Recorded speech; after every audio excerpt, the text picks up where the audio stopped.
The NCAA Women's 400m Finals 2024.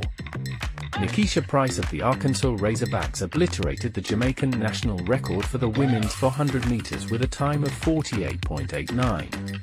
Arkansas took the top 4 spots for a super sweep. Kaylin Brown was second in 49.13. Third was Amber Anning with 49.59, and Rosie F. Young clocked 49.72. Pryce's time of 48.89 is also an NCAA record and the world lead for 2024, replacing Femke Bol of the Netherlands' time of 49.17.